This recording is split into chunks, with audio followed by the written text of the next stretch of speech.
Perkenalkan, nama saya Ainia Nuril Komariah dengan nomor NIM 401190217 dari kelompok 9 Ekonomi Syariah G. Saya akan menerangkan mengenai teori struktur modal. Yang pertama yaitu pengertian teori struktur modal.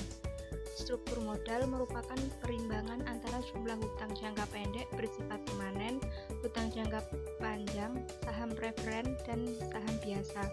Struktur modal adalah perbandingan antara modal asing atau jumlah hutang dengan modal sendiri. Kebijakan struktur modal merupakan pemilihan antara risiko dan pengambilan yang diharapkan. Nah, apabila hutang bertambah akan menaikkan tingkat risiko, yaitu membayar bunga pinjaman yang lebih besar dengan mengharapkan tingkat pengembalian yang lebih besar. Kalau tingkat risiko tinggi, maka akan menurunkan harga saham, sehingga nilai perusahaan akan menurun, sehingga kepercayaan kepada perusahaan juga akan menurun. Dan sebaliknya, kalau tingkat pengembalian yang diharapkan tinggi, maka akan menaikkan harga saham, sehingga nilai perusahaan akan naik, yang akan menaikkan kepercayaan terhadap perusahaan juga akan meningkat. Struktur modal yang optimum terjadi apabila risiko dan pengembalian yang diharapkan seimbang, sehingga harga saham dapat dimaksimalkan. Faktor-faktor yang mempengaruhi keputusan struktur modal. Yang pertama yaitu growth rate. Growth rate merupakan pertumbuhan penjualan masa depan. Nah, apabila pertumbuhan perusahaan selalu meningkat, maka perusahaan akan memperoleh keuntungan yang cukup besar, sehingga perusahaan akan mengurangi hutangnya, bahkan bisa tidak menggunakan hutang dalam operasi perusahaan.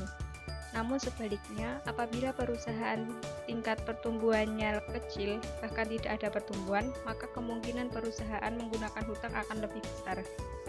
Yang kedua yaitu sales stability atau stabilitas penjualan, yaitu apabila penjualan perusahaan stabil atau meningkat, maka perusahaan dengan sendirinya memperoleh dana yang cukup besar, sehingga perusahaan akan mengurangi hutangnya, bahkan bisa tidak menggunakan hutang dalam operasi perusahaan.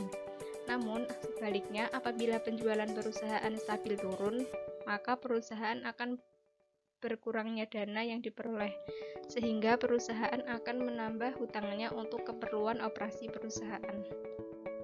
Yang ketiga, aset struktur atau struktur aktiva, yaitu kalau perusahaan mempunyai permodalan sendiri yang cukup besar, maka perusahaan tidak memerlukan pinjaman. Tetapi sebaliknya, kalau permodalan perusahaan kecil, maka perusahaan memerlukan pinjaman. Yang keempat yaitu manajemen attitude, yaitu sifat manajemen.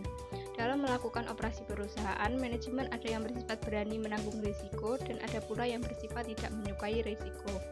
Manajemen berani dalam hal ini yaitu manajemen yang selalu bertindak agresif, ingin dalam kegiatan operasi perusahaan itu selalu besar, sehingga perusahaan menginginkan permodalan yang besar, yang mengakibatkan manajemen berani melakukan pinjaman atau berhutang. Sebaliknya, manajemen yang tidak menyukai risiko yaitu manajemen yang tidak berani melakukan pinjaman, sehingga kegiatan operasi perusahaan dilakukan seperti apa yang terjadi. Yang kelima yaitu market condition atau keadaan pasar modal. Pasar modal yang mudah untuk mendapatkan dana berupa pinjaman, maka perusahaan juga dengan mudah mendapatkan pinjaman yang cukup besar. Begitu pula sebaliknya. Yang keempat yaitu taxes atau pajak. Tingkat pajak yang cukup besar, perusahaan akan berusaha melakukan pinjaman yang cukup besar pula, karena perusahaan beranggapan dengan adanya hutang, perusahaan akan membayar bunga juga yang cukup besar, sehingga akan mengurangi laba perusahaan yang akan dikenakan pajak. Begitu pula sebaliknya, kalau tingkat pajak cukup kecil, perusahaan tidak akan melakukan pinjaman yang besar. Nah, dari kesimpulan sementara dari teori struktur modal adalah yang pertama, terdapat struktur modal yang optimum atau paling tidak terletak dalam satu rentang tertentu untuk suatu perusahaan yang menentukan seberapa besar hutang perusahaan dan seberapa besar perusahaan menggunakan modal sendiri. Tentu saja tergantung dari kondisi perusahaan yang bersangkutan. Kedua, meskipun sampai saat ini masih sulit untuk menentukan secara pasti satu struktur modal yang optimal, Hal ini adalah karena antara satu perusahaan dengan perusahaan lainnya yang berbeda kondisinya. Ketiga, pemahaman konsep struktur modal membantu manajer keuangan untuk mengidentifikasi faktor utama yang mempengaruhi struktur modal yang optimal yang terkait dengan situasi dan kondisi perusahaan yang bersangkutan. Menurut konsep cost of capital, struktur modal yang optimum adalah struktur modal yang dapat meminimumkan biaya penggunaan modal rata-rata atau average cost of capital. Yang selanjutnya yaitu financial leverage. Sebelum membicarakan financial leverage, perlu diketahui beberapa istilah dasar yang akan didefinisikan sebagai berikut. Yang pertama, struktur keuangan. Struktur keuangan adalah cara bagaimana perusahaan membiayai aktivanya. Nah, struktur keuangan dapat dilihat pada seluruh sisi kanan dari neraca yang terdiri dari hutang jangka pendek, hutang jangka panjang, dan modal pemegang saham. Selanjutnya, struktur modal atau kapitalisasi perusahaan adalah pembiayaan permanen yang terdiri dari hutang jangka panjang, saham preferen, dan modal pemegang saham. Jadi, struktur modal suatu perusahaan hanya merupakan sebagian dari struktur keuangannya. Kemudian, nilai buku dari modal pemegang saham terdiri dari saham biasa, modal disetor, dan akumulasi laba ditahan.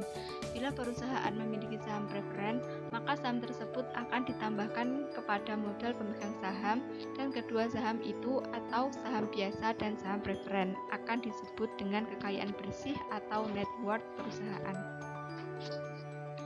Nah, financial leverage adalah penggunaan aset dan sumber dana atau source of funds oleh perusahaan yang memiliki biaya tetap atau beban tetap dengan maksud agar meningkatkan keuntungan potensial pemegang saham.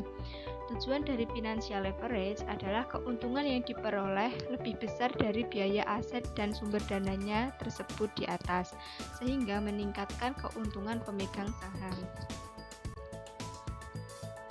Apabila perusahaan yang tidak mempunyai hutang, nilai perusahaannya akan naik karena tidak ada risiko bunga yang harus dibayar.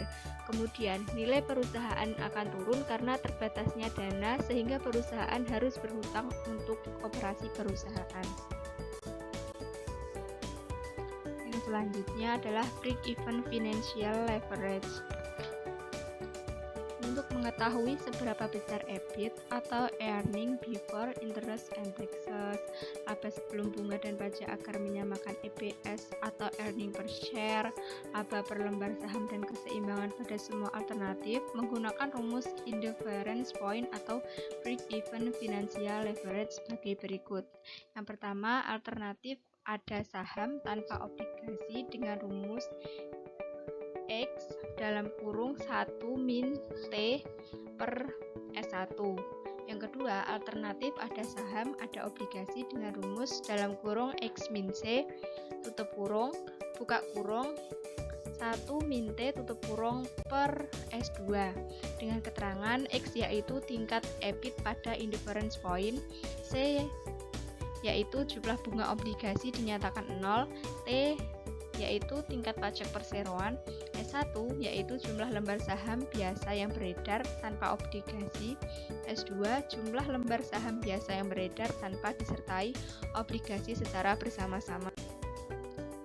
Nah, apabila alternatif 1 dan 2, maka rumusnya adalah X dalam kurung 1 min T tutup kurung per S1 sama dengan buka kurung X min C tutup kurung buka kurung 1 min T tutup kurung per S2. Apabila alternatif 2 dan 3, rumusnya adalah buka kurung X min C tutup kurung buka kurung 1 min T tutup kurung per S1 sama dengan buka kurung X min C tutup kurung buka kurung 1 min T tutup kurung per S2.